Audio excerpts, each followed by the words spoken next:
Hello, I'm Jillian Greenberg, and I'm joined by Abby Phillips. We're both senior climate planners at the Metropolitan Council, and today we're going to walk you through our greenhouse gas emissions reduction tool.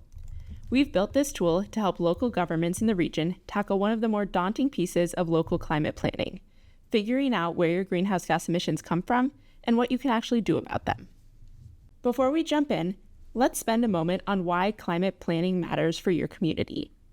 Planning ahead for emissions reductions reduces our contributions to global climate change while saving money, improving resilience and public health, and often helping communities reach related planning goals, whether that's improving transit networks, increasing building efficiency, or developing a healthier tree canopy.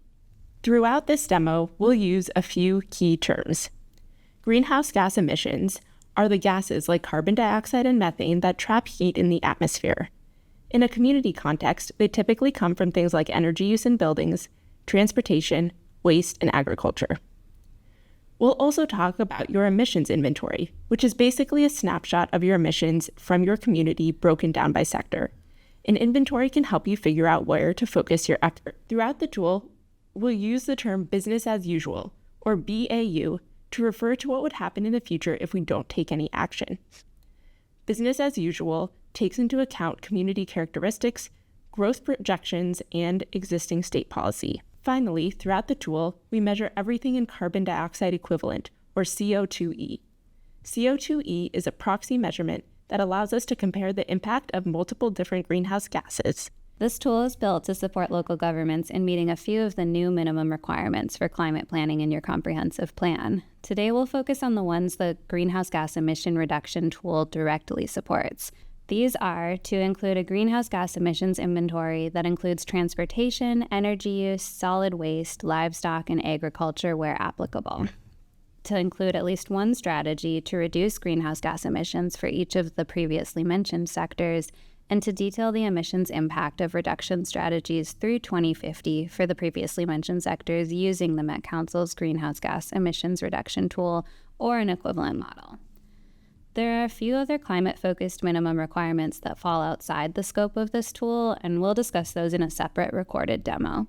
Before we dive in, we have one important thing to note. This tool is here to help you meet the minimum comprehensive planning requirements that I just described, but it's not the only way to do it. You're welcome to use other tools and data sources to meet these requirements if that works better for your community.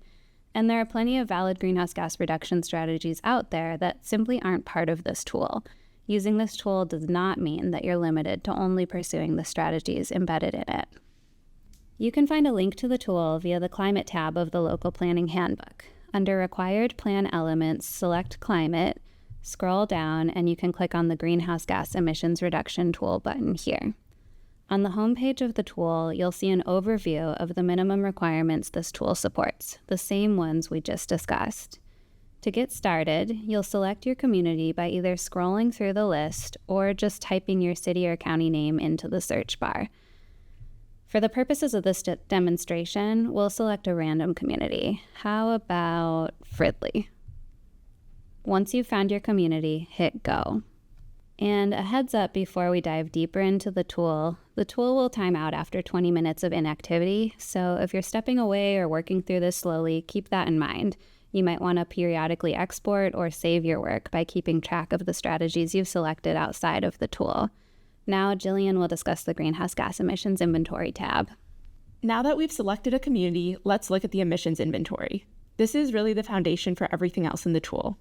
An emissions inventory is essentially your community's emissions report card. It tells you how much you're emitting and, critically, where those emissions are coming from, sector by sector. On the homepage, you'll see a summary of emissions by sector in a quick at-a-glance view. Here, you can download the data to meet the second climate minimum requirement, the requirement that comp plans include an emissions inventory. The data will download as an Excel file. This page will show the most current data available to the Met Council for all communities in the region, and the tool will be updated as data allows. There are a few other ways to look at the inventory data in this tool. The inventory chart option shows emissions broken out by sector, so you can see right away where the largest sources are. If you hover over the chart, you'll see that the emissions are broken out by subsector. The tool also includes other ways to contextualize your emissions if you're interested in exploring the data further, looking at emissions over time or in comparison to the region. Each of these charts can be downloaded individually if you want to pull specific data for a report or presentation. Moving along into the first of the tool's strategy modules, which is focused on land use. Land use and climate are deeply connected. How and where a community grows shapes everything from transportation emissions to how much natural land is preserved. The format of this module aligns closely with the land use chapter of your comprehensive plan, and you can simply copy your land use data directly from Excel into these tables. One important distinction to note, though, is that community-wide residential density shown here is not the same thing as the density for areas guided to support forecasted growth during the planning period. Community-wide residential density sets the general housing density target for most of a municipality, whereas density is intentionally increased to meet anticipated housing and population needs in areas of forecasted growth. It's important to keep this in mind as you're reviewing or entering data. Also, the land use categories you need to enter into this tool are only those that have housing associated with them, so you won't see commercial, water, natural systems, etc. included if you select the pre-fill option. Starting with the 2040 table, you've got two options. You can use the pre-fill button to auto-populate data for your community, or you can enter data manually. If you use the pre-fill, don't worry, those values aren't locked in. You can go in and adjust anything that doesn't reflect your community's plans. For example, with Fridley, the density range for mixed use listed in their comprehensive plan is actually 20 to 60 units per acre, not the 9 to 40.5 that's shown in the pre-fill data. We've tried to catch all of these bugs, but there may still be a few in here, so please double check that pre-fill data matches your future land use table if you're using it. Then add the acres for each land use category.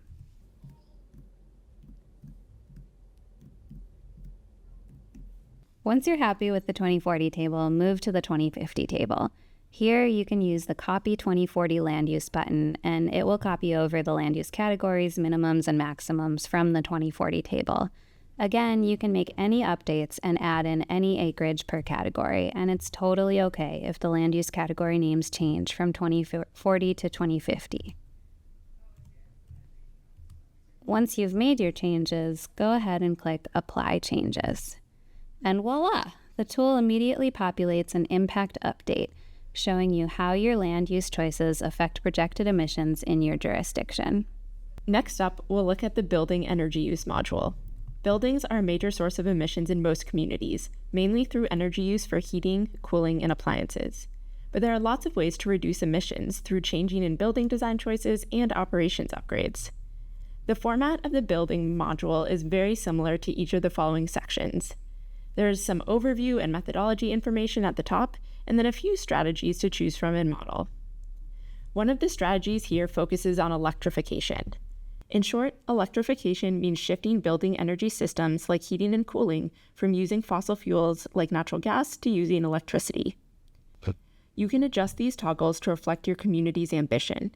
Here, we will model a scenario where Fridley electrifies 20% of single-family homes, 10% of multifamily homes, and 10% of non-residential buildings by 2050. Once you're happy with your settings, click Add Strategy. Then you will see a change in the emissions graphic, as well as a summary of the strategy's impact. We encourage you to take a look at each of the strategies in this module. They all follow a similar format, so once you've played around with one, it'll be easier to figure out the others. It's important to note that not every strategy will be equally relevant to every community, and you don't have to pursue them all. For example, if your community is growing quickly, the sustainable new building strategy is going to have a bigger impact. But if your community is largely built out already, retrofitting existing buildings will increase your impact. Think about which strategy aligns with your community's context and goals. Once you've chosen your strategies, click Finalize Selections to lock them in. If you scroll down, you will see the combined results of all the strategies you've selected. You can also find more of the details behind the calculations if you would like to explore further. At this point, along the navigation bar along the top, you should see the sector turn green with a check mark, so it's easy to track your progress as you move through the tool. The transportation module is where you can explore emissions reductions from vehicle miles traveled, commonly referred to as VMT, or supporting vehicle electrification. For the sake of time, we won't fully delve into this today, but the structure is very similar to what we just saw in the building module. You select strategies, adjust your goals, and see the emissions outcomes update in real time. The agriculture model is where you can explore emissions reductions for the agricultural sector. We are also going to skim over this one, but we want to highlight a couple of things. It's important to note that the strategies embedded in the agriculture tab are designed for larger scale row crop agriculture, so they won't apply to every community. To determine which communities have agricultural emissions reduction potential, we looked at two things: whether agriculture is identified as a land use in the community, and whether agricultural land actually shows up in remote sensing data. So if you see a note on this tab that it doesn't apply to your community, like you do for Fridley here, that's why. Now we'll look at the natural systems module. Trees, green space, and natural land all play a role in offsetting emissions by storing carbon. For this demo, we'll walk through the community trees strategy, which captures the impact from trees on public and private land. For this strategy, you'll enter a number of trees. We'll say 6,000 over the course of the 20-year planning period. Then click Add Strategy to see the impact of the action and finalize selection, just like before. One honest heads up here, you're not going to see a big shift in the emissions visualization unless you're significantly increasing trees in your community. Tree planting is an example of a climate strategy that has a smaller impact on greenhouse gases while having many other benefits. We're going to skip past the waste module today too. While waste tends to contribute a smaller slice of overall community emissions, it's still a really important sector to consider. A lot of people connect most directly with reducing emissions through waste, since it's tied to the everyday choices we make about what we buy, reuse, recycle, and compost. Once you've selected all of your strategies across all of those tabs, you'll land on the summary panel, which pulls everything we've done together into one place. Here you'll find your emissions summary and a summary graph reflecting the emissions reduced by all the strategies you've selected across each module. And just like in the inventory section, you can download the data to meet the third and fourth minimum requirements straight from here. There are also a couple other ways to look at this data. The summary graph provides a more visual representation of the emissions impact, and detailed impacts breaks out the data further. And that's the greenhouse gas emissions reduction tool. To recap, we walked through your emissions inventory, land use, buildings, and natural systems tabs in detail, and touched on transportation, agriculture, and waste along the way. Every module in this tool follows the same basic structure. Explore your data, select strategies that fit your community, and watch your projected impact update as you move through the tool. If you have questions as you work through the tool on your own, you can contact your sector representative who will get in touch with one of us, or you can get in touch with us via the email address on this slide. Thanks so much for watching. We're looking forward to seeing which emissions reduction strategies your community commits to.